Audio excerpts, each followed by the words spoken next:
Perkenalkan, nama saya adalah Tami Rusdiana dari Pendidikan Sejarah Universitas Jember. Hari ini, kira-kira kita akan belajar apa ya? Hari ini, kita akan belajar materi mengenai sistem ekonomi di Indonesia pada masa demokrasi liberal. Tapi, sebelum kita belajar pada hari ini, marilah kita berdoa menurut agama dan keyakinan kita masing-masing. Berdoa, mulai. Berdoa, selesai. Nah, kira-kira kalian sudah tahu apa belum tujuan kita belajar materi hari ini?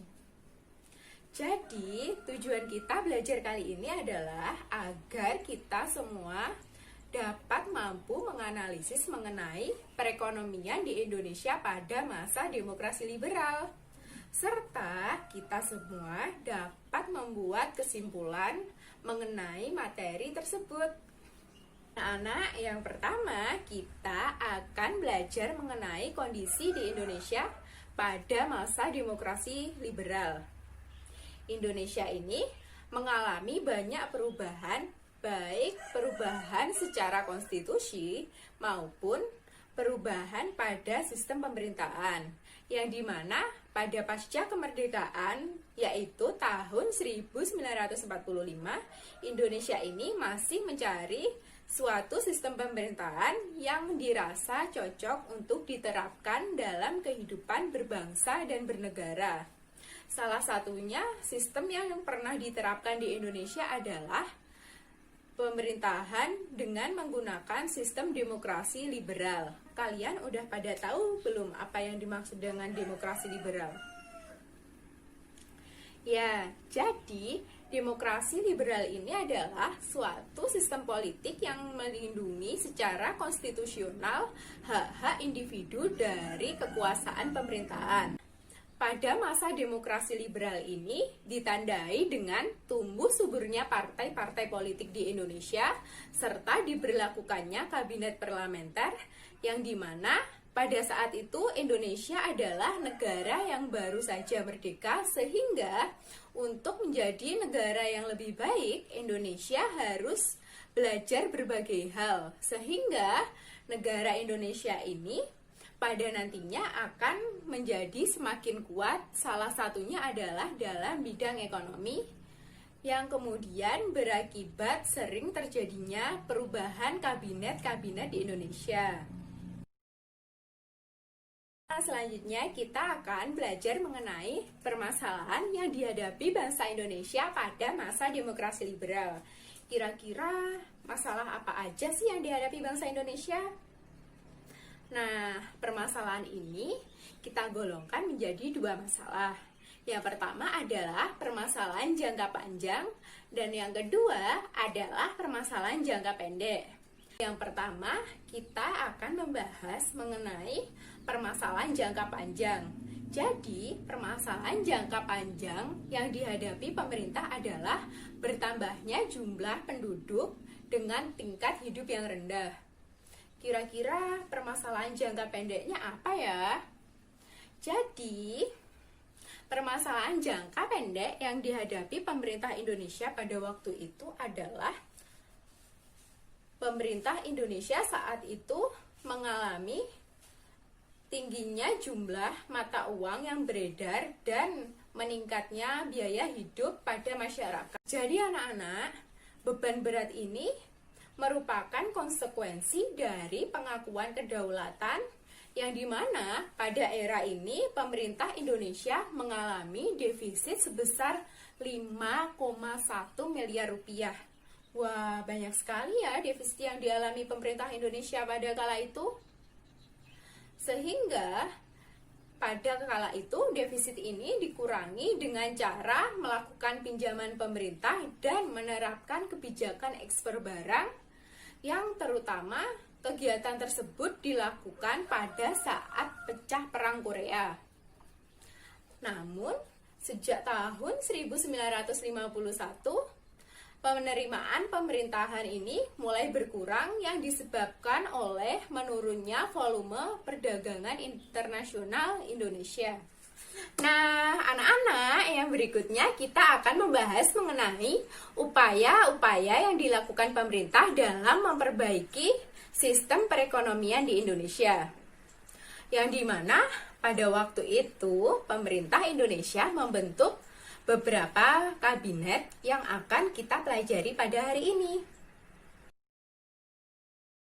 Kita akan membahas mengenai sistem kabinet Gunting Syafruddin, yang dimana kebijakan yang diterapkan adalah dengan memotong nilai mata uang atau yang biasa kita sebut dengan sanering.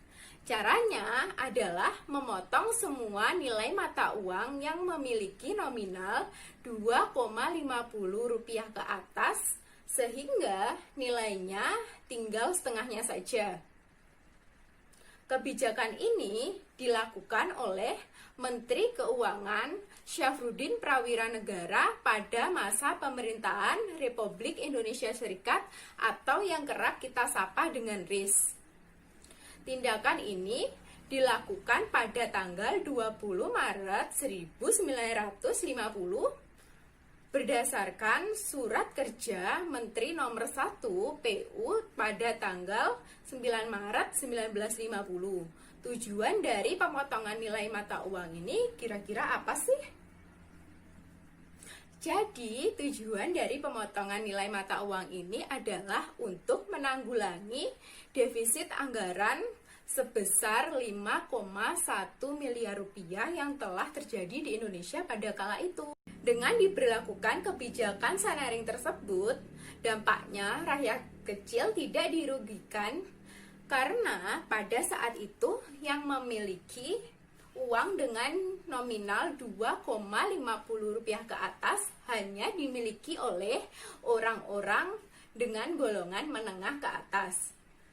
Dengan diberlakukannya kebijakan tersebut, sudah terbukti dapat mengurangi jumlah uang yang beredar dan Indonesia berhasil mendapatkan pinjaman dari pemerintahan Belanda sebesar 200 juta rupiah. Anak-anak, yang kedua kita akan membahas mengenai nasionalisasi De Javasche Bank, yang pada awalnya dulu di Indonesia pernah diterapkan sebuah peraturan bahwa mengenai pemberian kredit atau pinjaman harus dikonsultasikan terlebih dahulu kepada pemerintahan Belanda. Sehingga dengan diberlakukannya kebijakan tersebut dapat menghambat pemerintah dalam menjalankan kebijakan ekonomi dan moneter.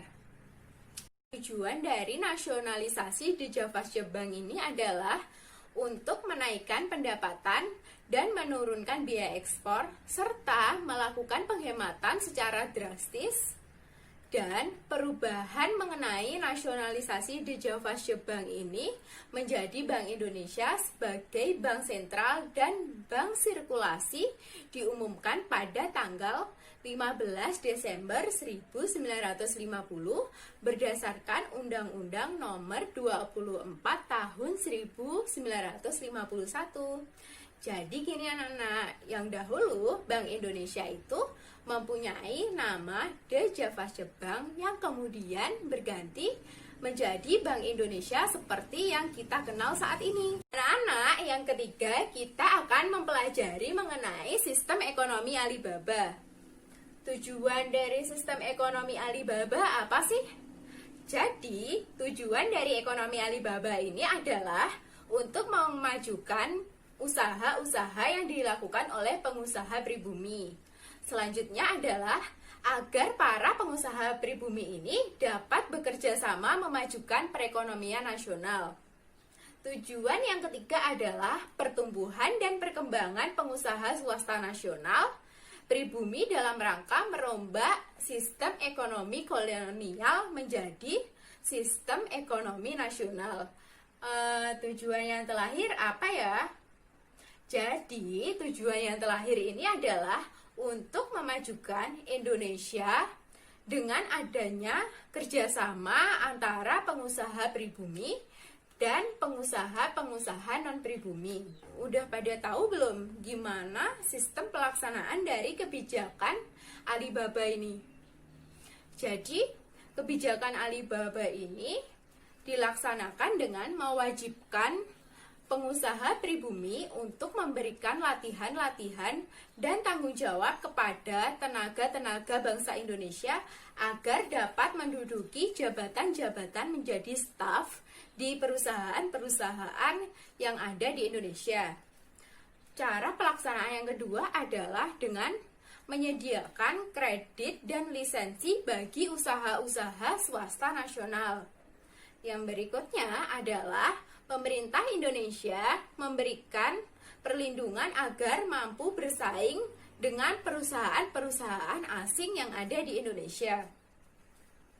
Akan tetapi, program ini tidak dapat berjalan dengan lancar yang dikarenakan adanya beberapa hambatan.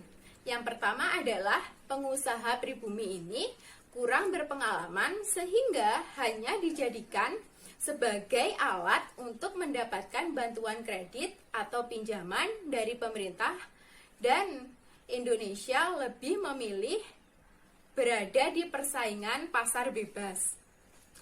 Oh iya, jadi yang memprakarsai sistem ekonomi Alibaba ini adalah Iska Cokro Adisuryo, yang pada saat itu sosok Ali ini digambarkan sebagai pengusaha pribumi, sedangkan Baba digambarkan sebagai pengusaha non-pribumi yang dikhususkan oleh pengusaha-pengusaha Cina.